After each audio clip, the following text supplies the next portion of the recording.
Hey, Cam. Yes, Don. Do you ever think about how crammed your trailer is when you go race?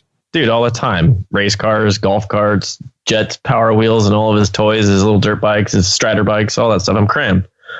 But I'm sure everybody in motorsports is feeling the same way. Well, now our audience has someone to call. They need to call Lance at lbtrailers.com. Lance is carrying over 70 motorsports haulers in stock, options from top to bottom. We always talk about looking the part in motorsports, traveling up and down the road and at the track. Now you can look the part with LB Trailer Sales. Go to online to lbtrailers.com or stop by Facebook at LB Trailer Sales. You have a friend in the trailer business, and make sure to tell them that Racers and Rental Cars sent you. Let's put it up for the weekend warriors. It's the Racers and Rental Cars podcast with your host, Top Fuel Cam, Cameron Foray, and his co-host, Mr. Top Sportsman, Don O'Neill. Keep on till they can't ignore you. Put it up for the weekend warriors. Thank you for downloading today's episode of the Racers and Rental Cars podcast, brought to you in part by MotionRaceworks.com. Stop by Motion Raceworks for all your high-performance needs. If you need to go fast, visit MotionRaceworks.com today. What's up, West Coast Cam? Just dropping all my stuff all over the floor. What's up? You're dropping it like it's hot and you got the coronavirus, like a fever? Yeah, pretty much. It's funny you use that reference because I was listening to, on my YouTube channel today, 2000s hip-hop. You were listening to 2000s hip-hop? Yes, there was a playlist of 2000s hip-hop, and it started with Usher, Yeah, and I was like, yep, we're listening to this all day. Dude. And then Jet runs into the garage, because I have it streaming in the garage, and he's like dancing around. I'm like, oh God, just that's all I need, this fool to just like turn into the next Usher. Unbelievable. But anyway. 2000. Yeah. Where were you in 2000? Well, I graduated high school in 2003, so 2000, yeah, I was still in high school. I was a sophomore in high school. I was on my way back from Korea for the third time. Well, aren't you just fancy? Nope, that makes you a youngin'. It makes me old and experienced. Hey, you said it, not me. Dude, I got 2 reasons why I got gray hair. Teenage daughters and 23 years in the military. After the week that I've had, me and Angie have had with Jet, yeah, I think we all have gray hair now. But yeah, I will tell you, so this is totally off topic, and I was talking about this 2000s hip hop thing. So it was streaming on my TV in the back, and I'm like looking at these music videos, and I was like, oh my God. Like if you watch, you go back and you watch stuff that you watched in high school, and you're just like, oh, wow, there's a lot going on in there. There is a lot going on in there. And you wanted to know why your parents thought that it was just stupid and ridiculous that you were watching them. Yeah, pretty much. Yeah, I guess it's that, new parent thing. I don't know. New parent thing. But it didn't deter me from letting him watch it, though. He was like dancing around out here and having a grand old time. He's still young. You can't scar him yet. No, not yet. Not yet at all. Not yet. So Wednesday evening as we're recording this, and we are.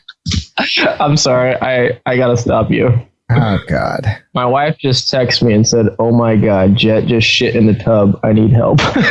And it made the podcast.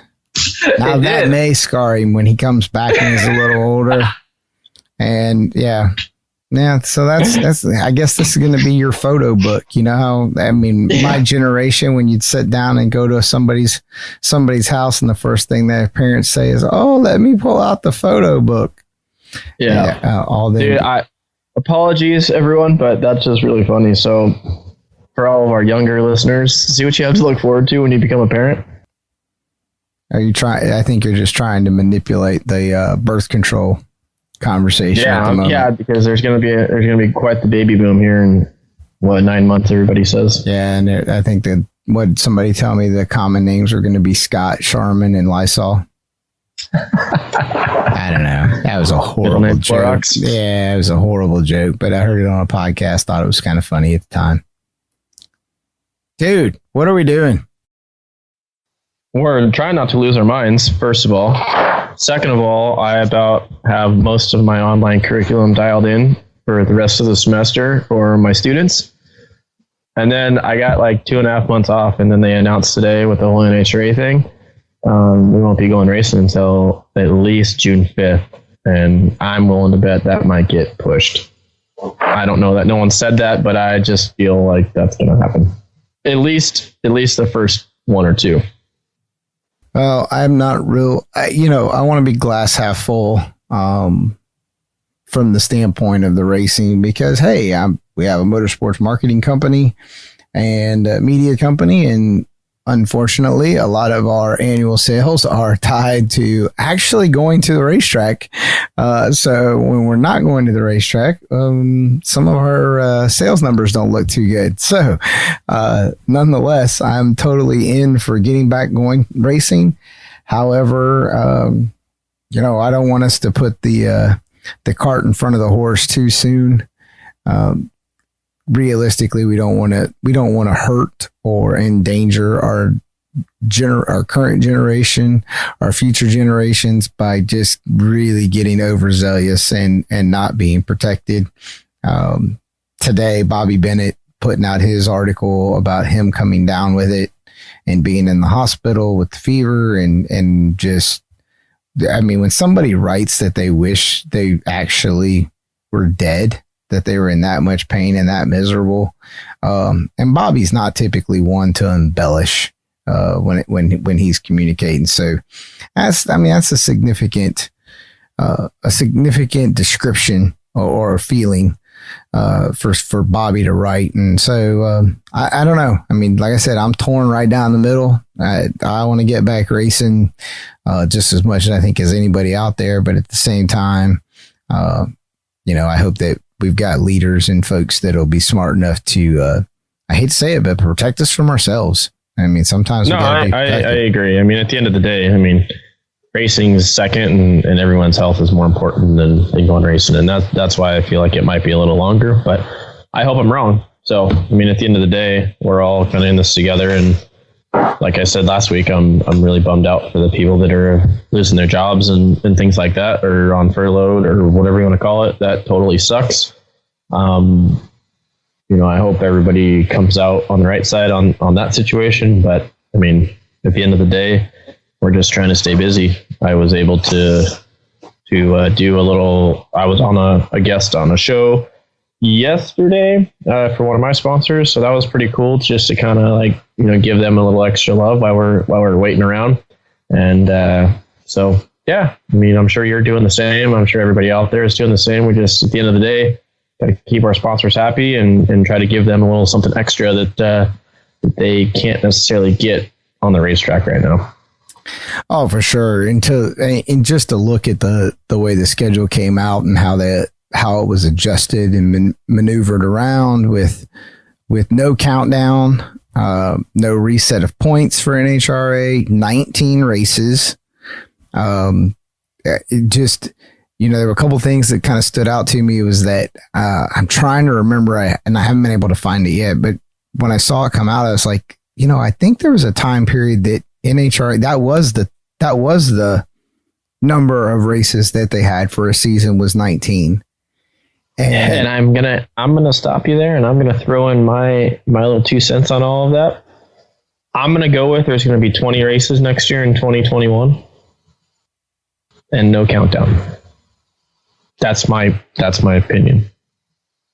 Well, we'll have to chase that rabbit at a later date because you could probably convince me that 20 would be the number. That would be a good number. 20 to 21. Because what we've always said, right? We wanted less races. I think you and I both we've been on that soapbox. We've been in that marching band wanting to have less races for a better economic situation, not only for race teams and for sponsors, but also for the fans that are out there and loyal and they travel the country and so forth. the other thing that stood out to me about the schedule was the 2-day pro shows. Yes, I hope that sticks. I'm with you. When I was reading that, I was like, man, I hope that is bubble gum on somebody's foot that they just cannot get off. That has so much potential to be beneficial across the board for everyone. I mean, for sportsman racers that now, where they would typically be a Thursday at an event, they can be a Friday, and Saturday can be normal. So now they get one, for most of us that do the traveling, we get one more day back.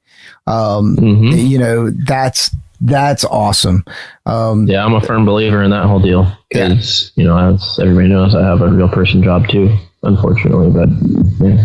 Well, I mean, did you everybody, 98% of the people out there do. So it's, that'll help me. Well, did you notice that? I would really like to hear the explanation on some of the markets that got cut out. Because there was a couple of the markets that... Well, I knew Epping was going to go.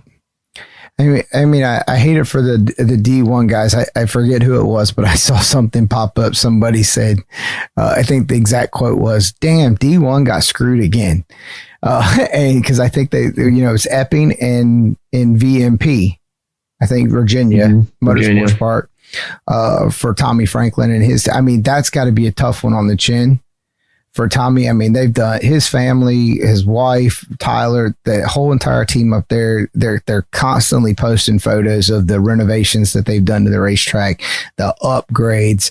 And man, that's a draw for where that's at between DC area, North Carolina, the whole IHRA, Mountain Motor, Nitrous, Pro Stock. That's just awesome numbers typically get laid down right there at Virginia Motorsports Park. I'm just curious about how some of those locations, the markets got, whittled out. I'm sure nobody was happy about it. None of the decision-making process had to be easy. I would not even remotely think that it was.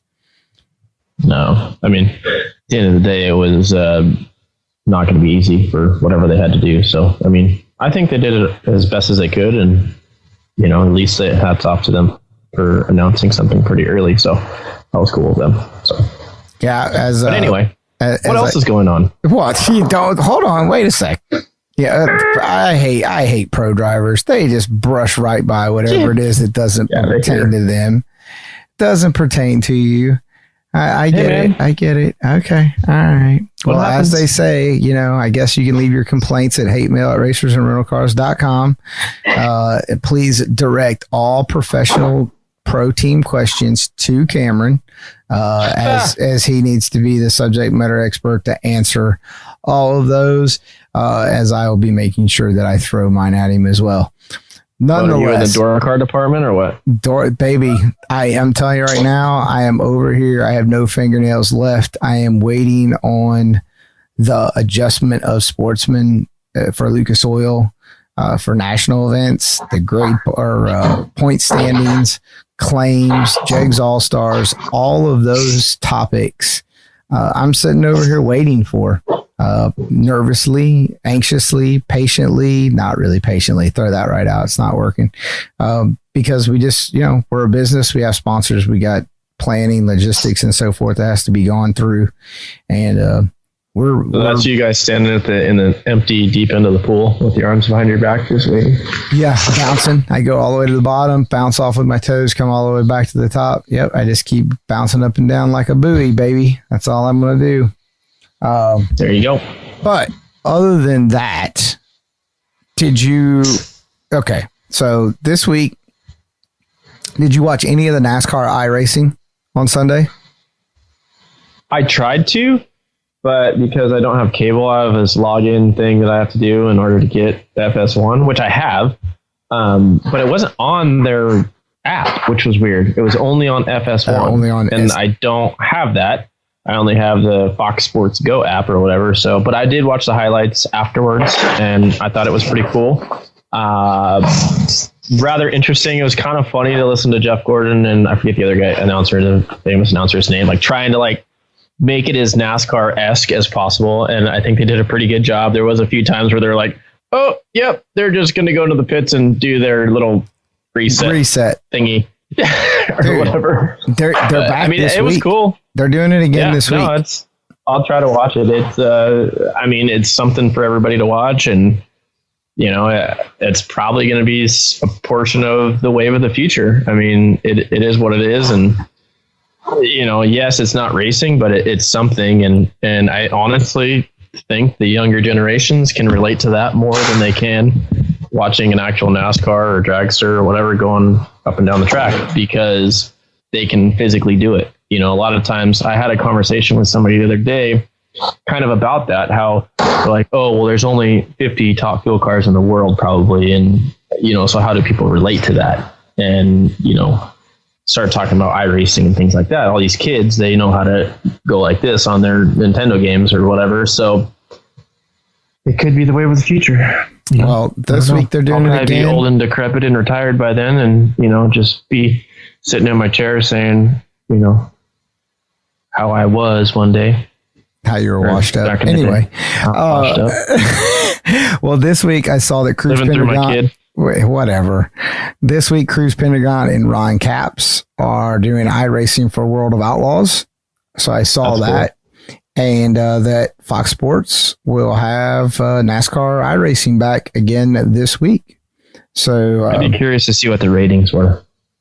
And if Denny Hamlin got a bonus for driving the FedEx iRacing car to the win. Now I'm waiting. Interested. I'm waiting to see. I've got to go back and look. I just heard today. I was re-listening to some of the PR that Denny had said that if he won, he was donating. Donate $5,000. Right. Yeah. So I don't know. I got to go back and look and see. But it was had a lot of traction on Twitter. Social media was very active about it. Of course, the Dirty Mo group. Door Bumper Clear, those guys actually had their own spotter live stream deal with Brett Griffin and Freddie Kraft, where they spotted the iRace or announced from a couch while they were consuming adult beverages. And it was fairly entertaining. At times it was just downright hilarious, but that's cool. But nonetheless, so yeah, I think the future during times like this, and I could totally see it working its way into marketing packages for sponsors of potential. Because I mean, hey, here it is. And for those that are out there, I'm still looking. I'm still pricing and looking for a good used deal on an iRacing rig, so that we have something else better to do than sit around and be in quarantine heaven, if you will. But all right, enough of the bantering back and forth. Let's talk about something, since we're all into everyone's being locked in. I saw a report yesterday off of one of the social media channels that they posted that online usage tripled overnight in a 7-day period. And so when people are stuck and they got to get on their phone or the internet or whatever the case may be, and they're out there, the first place a lot of people end up is YouTube. And our next guest that we've got this week has got a pretty good following for a pretty young age, if you will, and experience and category for that matter on the YouTube. You can call that the 405. I'm going to call it the YouTube. The YouTube. You choose to be on the YouTube. But we're going to bring in Alex Taylor from Booneville, Arkansas, which I never would have thought there would have been another Booneville, Arkansas. I mean, there's a Booneville, Indiana that's literally like right across the street from me. And I was pretty sure that was the only Booneville that existed until I went to Topeka the first time and saw that there was a Booneville, Kansas. And now I know there's a Booneville, Arkansas. So that's piqued my interest. I'm going to have to go see how many states have a town called Booneville in it. But Alex Taylor, how are you doing this evening? Good. How are you guys? Marvelous. Thanks for joining. Good. So I don't know. What's the population of Booneville, Arkansas? I'm curious. So we're it's like a more total than of like my neighborhood. we're like 4,000. 4,000. So not a lot. Yeah. Wow. Pretty sure my neighborhood has 4,000 people in it. But I want you to know that there is a Booneville, California, because I had so many people Really? like make fun of like Booneville that I looked it up so that way I could be like, hey, there's one in California too. Confirm me. You can fact check me. But No, I'm just curious where it's at. I'm looking it up because I haven't had no idea. Oh, there we go. They got 5 Boonevilles in the United States that we can confirm on. So we'll just keep the list going to see how many we got. 4,000 people in Booneville. All right. So you're born and raised there? Yeah. So definitely like small town, but thankfully like growing up, I had like, lots of outside influence. So wasn't total small town mindset. How many people were in your graduating class? I was just going to ask that. Like 120.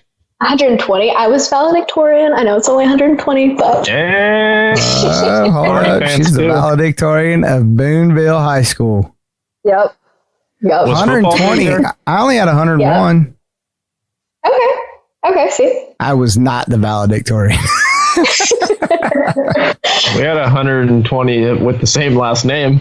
Oh, geez. I believe that. I was just literally, if you looked up a certain name, I'm not going to say which name it is in my high school yearbook, that and New Win, there was like 4 columns of 4 pages of the same last name in my graduating class. I don't know if I'm impressed. Yeah, I'm pretty sure there was like 4. I don't remember. It was like in the thousands of how many people I graduated with. Anyway, but that was like in ancient times. So. Yeah, I know. I don't think so. Wait a minute. Hold on. So, Cam, have you had a high school graduation yet? I'm sorry, reunion. I'm sorry. Did I graduate high school? Yes. No, I don't. Well, that's still debatable anyway. But have you had a reunion yet? 5-year, 10-year? 10-year, but I didn't go. I was racing. You didn't go. Okay. Alex, have you had a reunion yet? I graduated in 2016, so no.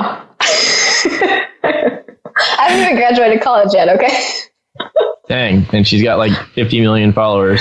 Just goes to show you right there, guys. Oh, man. She hasn't graduated. She should be interviewing us. No. Yeah, call us up when it's time for you to do your thesis. Supposed to happen. Well, Alex, so we have a diverse listening audience. If you've never listened to our show, that's okay. We won't hold it against you. But nonetheless, we have dirt track people, we have motorcycle people, flat track people, drag race people, round track people. It's kind of like that TurboTax commercial, don't we? We tax people. Anyway, give our listeners a quick 30-second pitch about you and go. I'm Alex Taylor. I am 22 years old, currently a college student studying marketing. So I'm still in school right now. So while I'm doing that, I drag race. I have a 68 twin turbo Camaro. I drove it to high school every day, and then I race it now too. So it's an 850 cert car. I ran 830s with it. I do events like Drag Week, so Hot Rod Magazine's Drag Week. So race 5 days, drive your car 1,200 plus miles. So that's the main kind of events I do. And I'm working on, hopefully running a season with that car this year, and then hopefully building a new car up and coming. So sweet. What did you finish Drag Week last year? I honestly, maybe that's a bad question to ask to lead off with, but no, it's totally okay. I don't remember. Yeah. So, hey, Richie Crampton didn't even finish, and Johnny didn't even finish. So, I mean. So last year, I started off the season really good. I went to Rocky Mountain Race Week. So 1320's Rocky Mountain Race Week. It's a spinoff of Drag Week, but lasts a couple days longer. I placed first in my class there. So I was just on top of the world. That was my first win in that kind of event. And so I was really confident in the car. And then when I went to Roadkill Nights in Detroit, Michigan, I spun 2 rod bearings and hurt my motor. And that started, started a downhill slide there. So we busted it and got the car back together in like 2 weeks, which was a tall order. And then I ended up hurting stuff on drag week as a result of such a quick rebuild. So no, I didn't finish. Well, I'm sorry to bring up and open up, wounds. I apologize. It's okay. I just know that that's like a huge feat. And I mean the drag, I've never been involved with drag week. I was supposed to do it 1 year when I was with Racepack, and I ended up passing it off to another employee because I had to go race myself. So, yeah, but I hear it's really cool, and I would like to do it one day if I ever had a car that was able to do it, or just maybe a couple stops or something. But yeah, it's fun. So, yeah, that whole deal seems pretty cool. They need to do it on the West Coast a little bit. They did one at drag weekend, but I didn't get to go to that, and I don't think they do it now. They don't. Unreal, They don't do anything on the West Coast. A bunch of nonsense. Yeah, other than complain. They do that a lot. A lot. We're really good at that. Yeah. They pay enough taxes to complain a lot. They have a lot of problems and not a lot of solutions. Hey, Cam, you ever been hot blazing at the racetrack wishing somebody would give you some shade? Always. That's why I got to wear sunglasses. Your future's that bright, and guess what? So can you be standing in the shade. All you got to do is go to motionraceworks.com.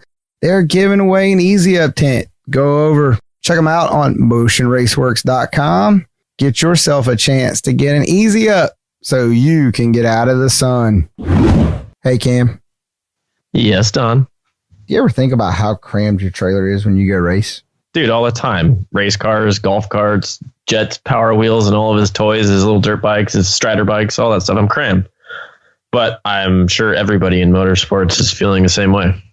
Well, now our audience has someone to call. They need to call Lance at lbtrailers.com. Lance is carrying over 70 motorsports haulers in stock, options from top to bottom. We always talk about looking the part in motorsports, traveling up and down the road and at the track. Now you can look the part with LB Trailer Sales. Go to online to lbtrailers.com or stop by Facebook at LB Trailer Sales. You have a friend in the trailer business, and make sure to tell them that Racers and Rental Cars sent you. Alex, how did you get started in motorsports? I know that they have, Arkansas, that's the Razorbacks, right? So you guys got hogs and pigs and things down there, farmland. Yeah. I'm sure you probably could have done that, something along those lines besides being involved with motorsports. How did that get started? So my dad builds cars. I grew up in the shop from literally a couple weeks old. He was doing street rods until I was probably 10. And then he started getting back into drag racing, but he started doing nostalgia racing. He had a 41 Willys and a 55 gasser. Yeah, it was fun. And so we started getting involved with that. But he was still mainly focused on building cars because that's his, income and all that. So racing was just a side hobby. We did it once in a while. And then a couple years later, he got the 2007 Drag Week winning Camaro that Denny Turgis built. They traded cars for it. And so when he got that car, I really, really got involved with wanting to go to the track, and I dubbed myself crew chief and stuff. So that car is really what kickstarted it for me. And so from then, a couple years later, they ended up selling the car, but I've always been super hands-on at the shop. So when I was 15, I needed a car for high school. And so my mom was like, if you can have my car. The 68 Camaro that I have now was hers, but it had to be totally redone. It was a shell sitting on the chassis table. And so they said, if you're totally hands-on in the build, it can be yours. So I spent all summer and all school year, afternoons building the car with dad. And so that really helped me develop my skills and my interest. And then I did drag week at 16 with my mom. So my dad dropped me and my mom off with a brand new car. And then, so that's been a snowball from there. So I've always been in it, but that's when I really started myself getting involved. So it's all just snowballed. So that's cool. So tell us a little bit about your YouTube stuff. I mean, obviously, if anybody doesn't know, you're pretty big on social media, and that's kind of what the show is about. So how did you end up growing your YouTube and even Instagram following to, what is it? 50 some odd thousand followers, which is pretty stout for a 22-year-old car racer. So it was actually kind of by like accident. I don't mean to say that like I haven't tried a little bit, but when I was 16, I had like the youth thing going for me, getting into drag week. So I was the youngest competitor to ever go. And so I started, posting just because I was drag racing and I enjoyed what I was doing. And I didn't at the time, that was in 2013, I didn't have the intentions of, building. Sorry, my dog's barking. I didn't have the intentions of building. It happens all the time. It's fine. It really does. I didn't have the intentions of like building social media at the time, but people were kind of following along with the story. So it actually took me like 2 or 3 years to realize that like I could build something with it. So I kind of had like that base built up prior to like realizing it. So I was just posting what I wanted to personally. And that's how I like kind of identify my brand as like, it's true to me. I'm not posting what other people might want to see. It's more like what I'm actually doing and enjoying. So once I started becoming more intentional with it, Instagram, I started like looking at what other people were doing and how they were like, say posting once a week or posting this. And that wasn't for me because I feel like there's a lot of like fake on social media. So I continued with the, posting on social media, Instagram, as I saw, content that would be interesting. And then 2 years ago, I started YouTube because I really started hearing like people actually growing something with it. And for me, like working more with sponsors and stuff like that, I saw that YouTube was the pathway to open up more of those doors. And so when I started YouTube, I didn't know where to start, honestly. And so I just started picking different events I was doing. I was like, I'm doing drag week. I'm doing all these events. There's not a lot of behind the scenes. There's a lot of like coverage at the races, but there's not a lot of, you drive 1,200 miles. There's not a lot of that coverage. So I started sharing that. And I'm honestly still kind of developing how I want to promote that and what I want to put on it. So I don't know if that answered your question. I got sidetracked. No, it does. That's cool. Because the biggest thing, like a lot of people, out there, they just want to see the K next to their Instagram or whatever, like, which, they got X thousand of followers or whatever. And like, they're buying them, they're doing all this stuff. They all of a sudden have 100,000 followers, but they have 4 likes and, their engagement is terrible and all that stuff. So I was just curious how you grew your brand. Cause and now, this is a very broad question. I'm going to let you answer it completely broadly because I don't really want to know the details, but is this kind of like a job? Like, is it a monetary thing? Like, or is it just like, oh, hey, I happen to have all these followers and like people are watching, but like, are you able to like get sponsors off of it or product or money or have you got to that point yet? I would say it's not in the point of, yes, there's like a couple of deals every once in a while. But for like what you call, people say like a YouTuber or whatever, I'm not there. Influencer. By no means. Right. Yeah. So like, I hate that word.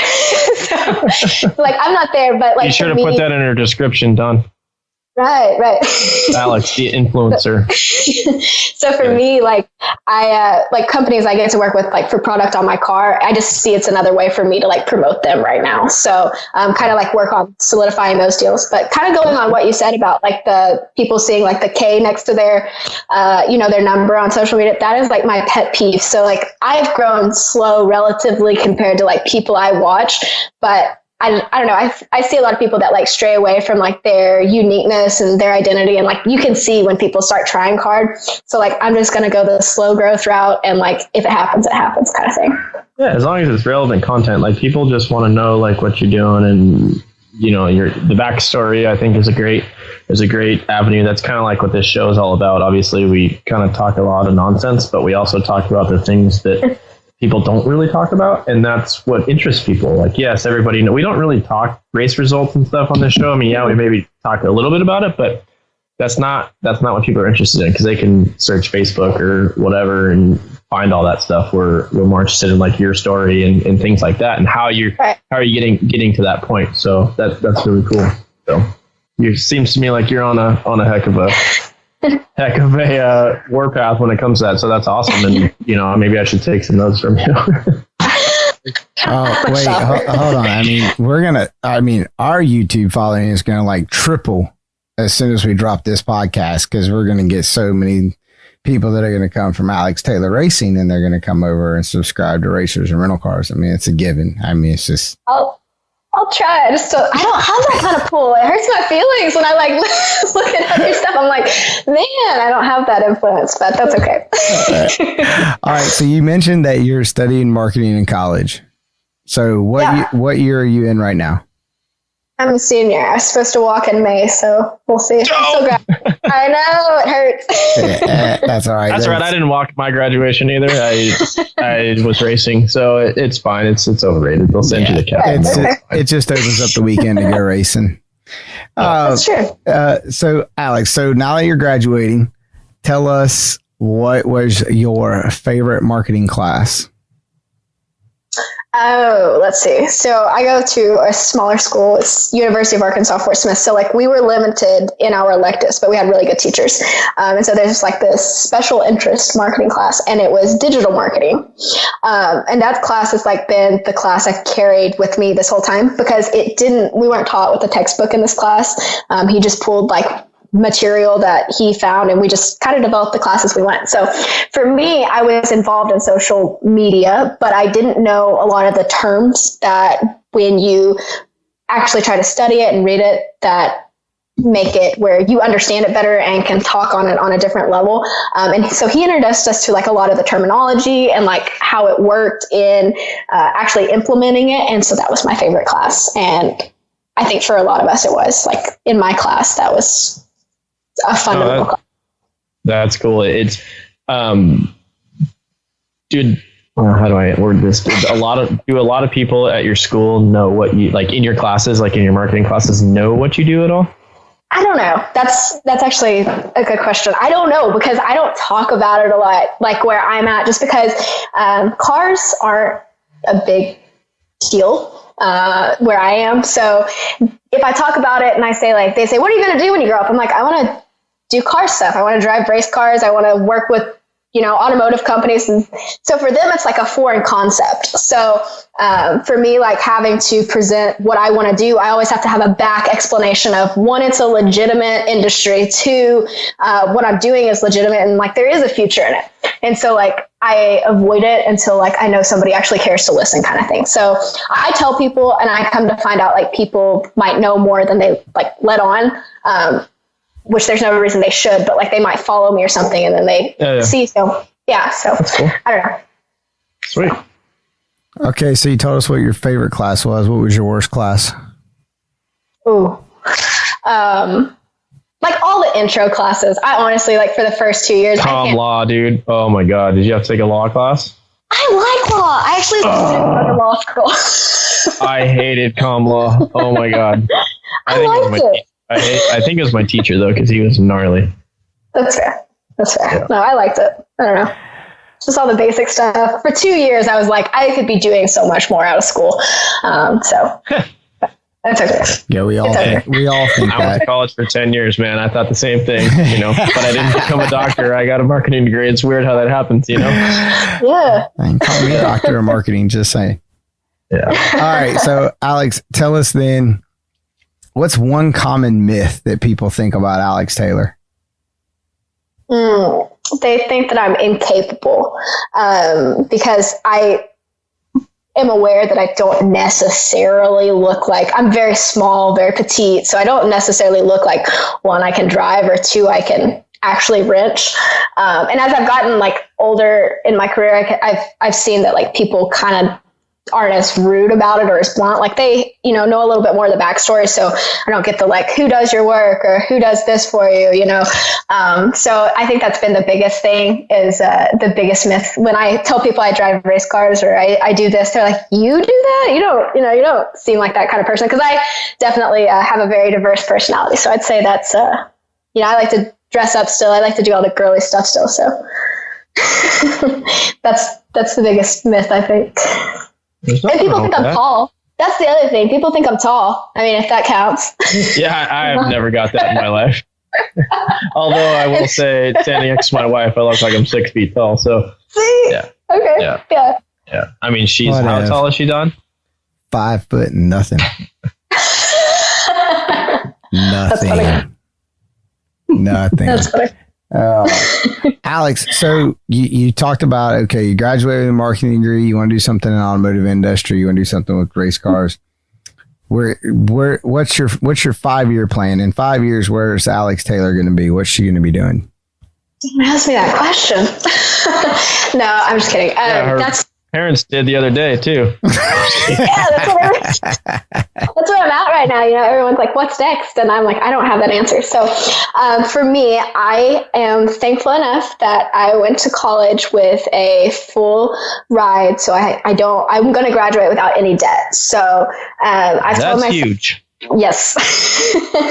So I've worked really hard to make that happen and like have a savings and all that. So I told myself I'm not going to go straight into like a regular job, so to say. Not because I'm scared of work. I love to work. I can't pursue what I want to pursue necessarily, you know, the time I would need. So I'm going to take a year or two and just run full force at any opportunity that the doors open. So I'm not going to say I only want to work for an automotive company. I only want to drive. I only want to do media. So like I've not limited what I am open to doing. And I think that's something like important to remember. So if like the opportunity's there, I'm going to take it. Because honestly, I'm 22. I don't know what I want to do. I just know the area that I want to be in. So I don't know what 5 years looks like. I wish I did, but right now it's just whatever's there. I'm going to try it out. No, but that's cool that you set yourself up for those opportunities. So that's the biggest thing, that, you know, you always look at every opportunity and scope it out. Like you said, you're 22 years old. You're going to do a lot of growing and changing from 22 to 30. And everybody used to tell me that, and I used to be like, yeah, whatever, man.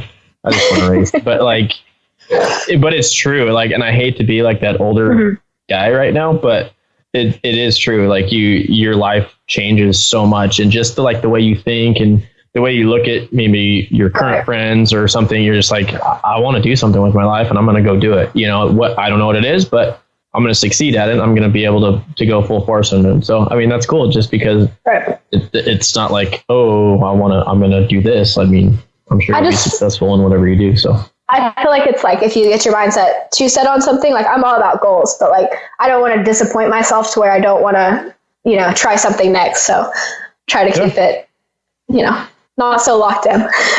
That's cool. When's your next drag event? Don't know.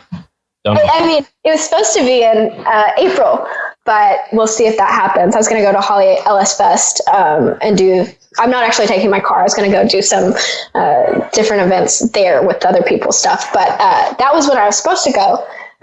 Who knows, though, with Corona and all that. So it's a little humid there at the old LS Fest during that time of year. I haven't been there at that time of year, so we'll see. Yeah, bring shorts. Right, Don?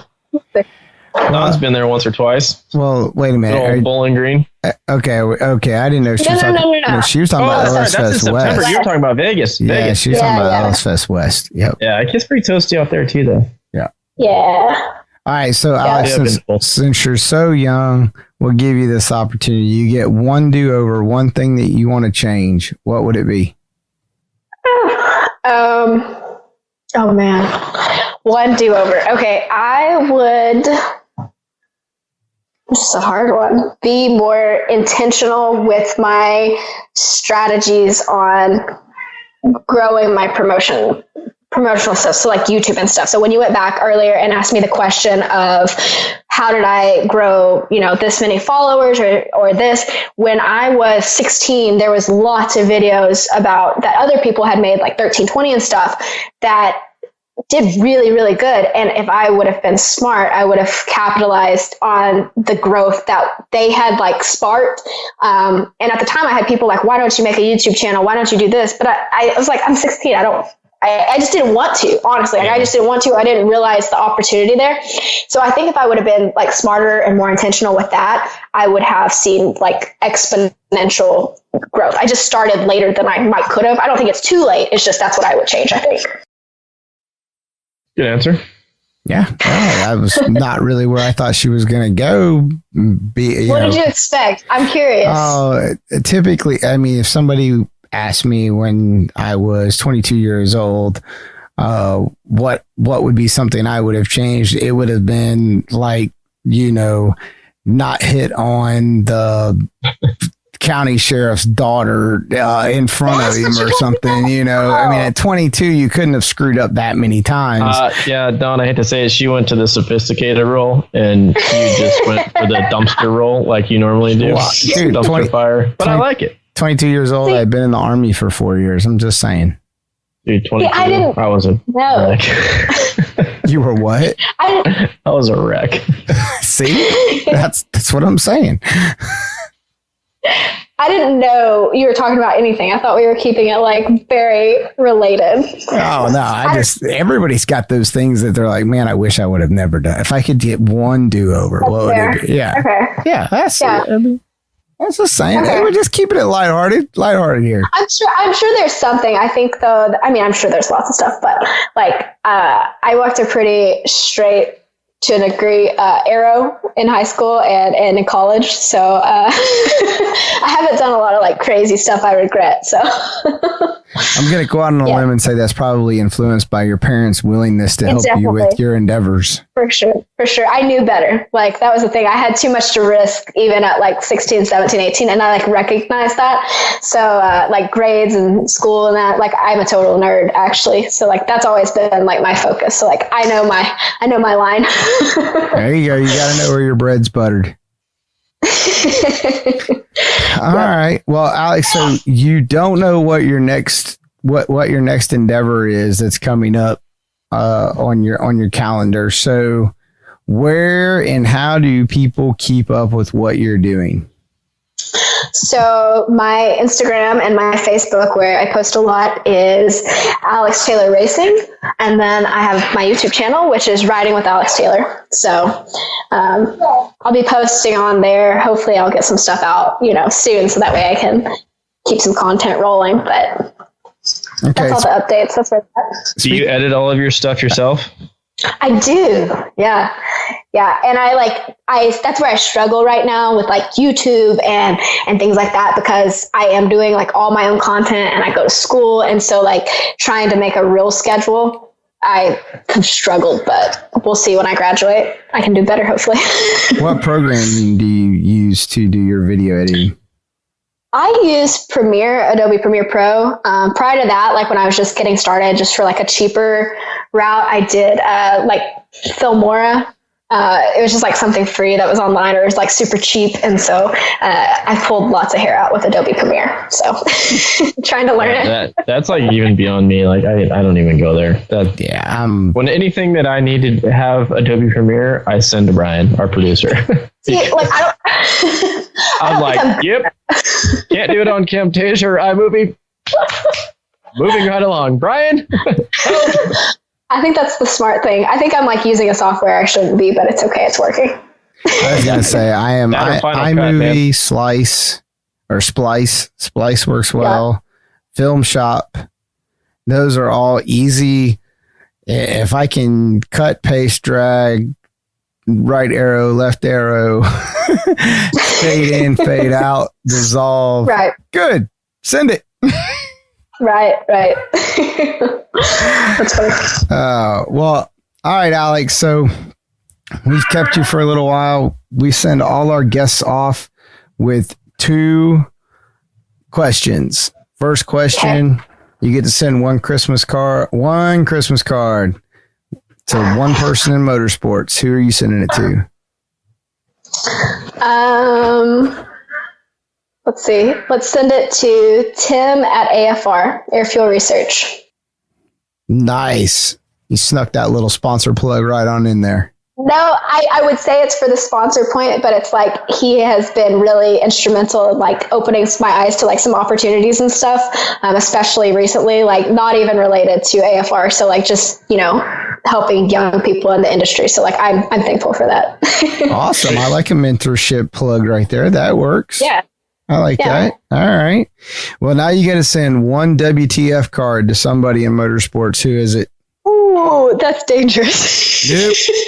Not dangerous on our show. You just get to send one. Oh, man. See, that's a great thing about a podcast, because technically nobody's listening at this moment. Nobody's listening. So by the time you're like, shit, I shouldn't have said that, it's already too late. It's done. Okay. Yeah.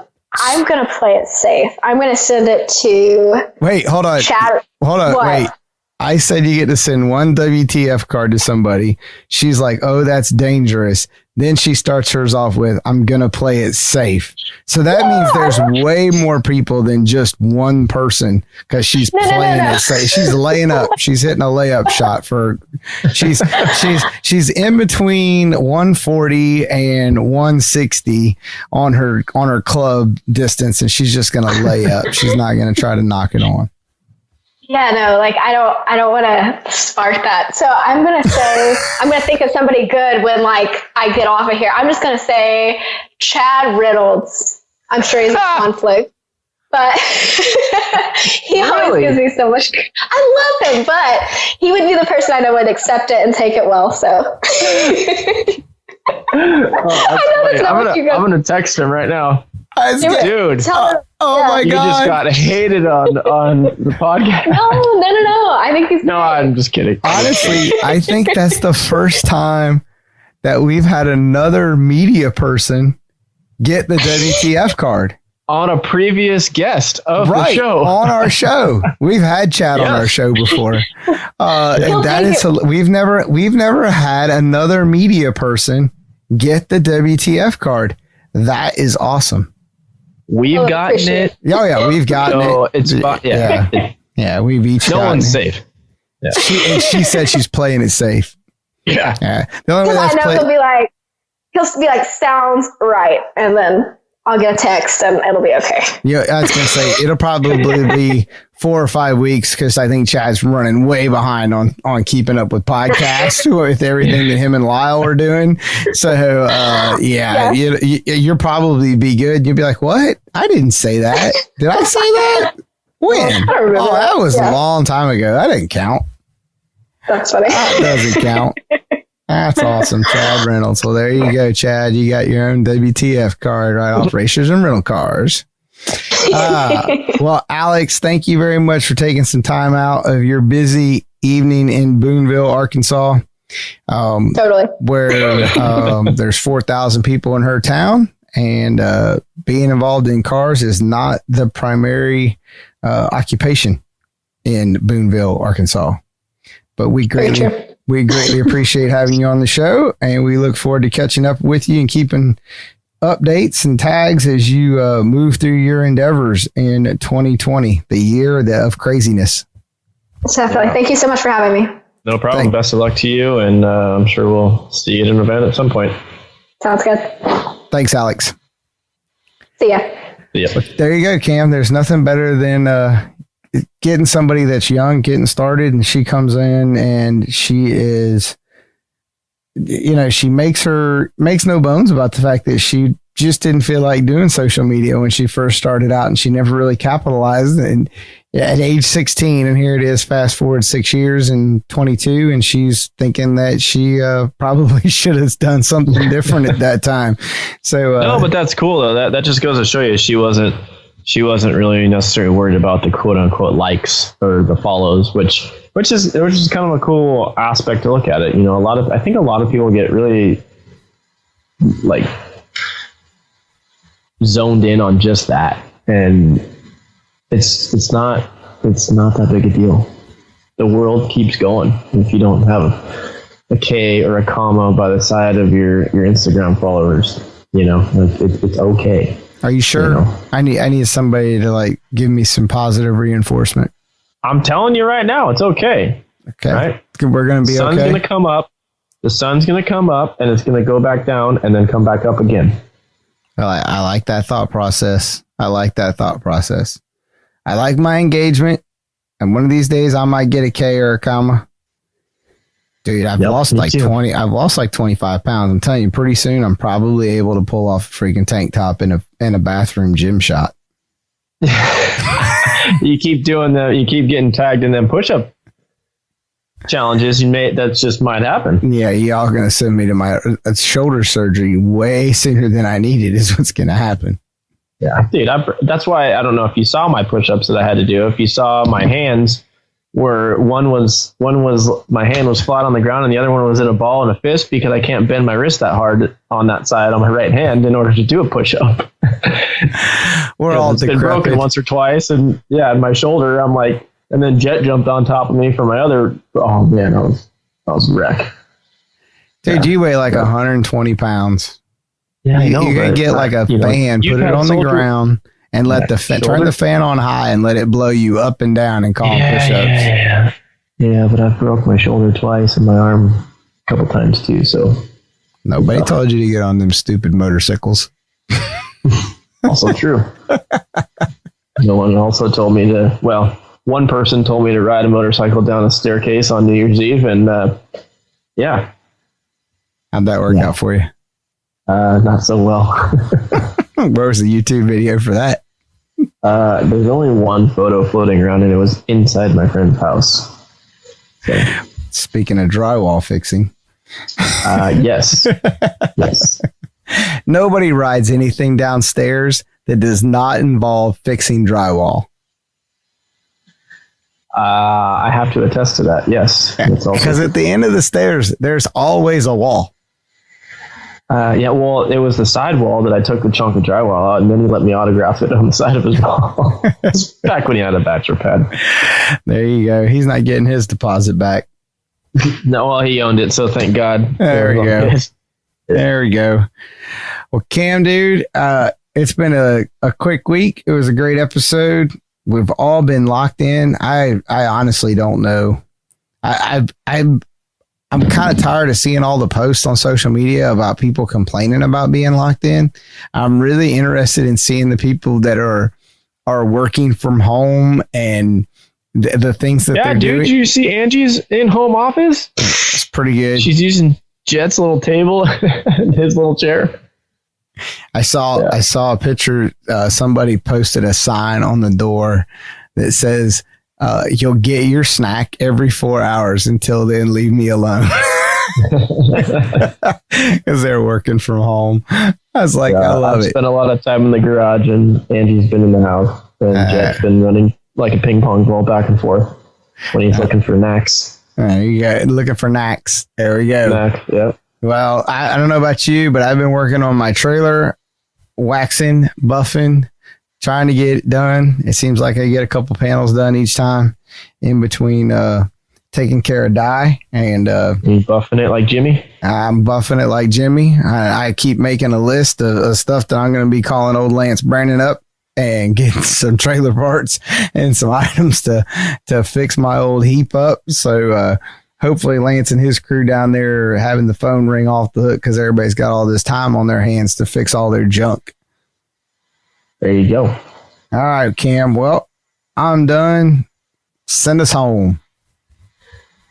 Well, as per usual, we would like to thank our sponsors, and obviously thanks to our guest today. That was cool to have a different approach and guest today. So thanks, Alex. And Voice America, thanks for producing Don and I's Knucklehead Rants on a weekly basis. LB Trailers, go get your trailer fixed. If not, if your trailer's deemed in-raceable or in-towable, just go buy one from Lance. I mean, that'd probably be the best of ideas. And then once you buy the trailer, you're going to need a race car of some sorts to put inside of it. So you should call up Motion Raceworks and get some parts for it as well. Then you go to racersandrentalcars.com, buy yourself a hoodie and a t-shirt and a hat so you look cool while you're at the races. And then you call up my buddy Todd at Performance Data Systems to get yourself a data logger so that way you know what's going on with that car that you just pulled out of that beautiful trailer.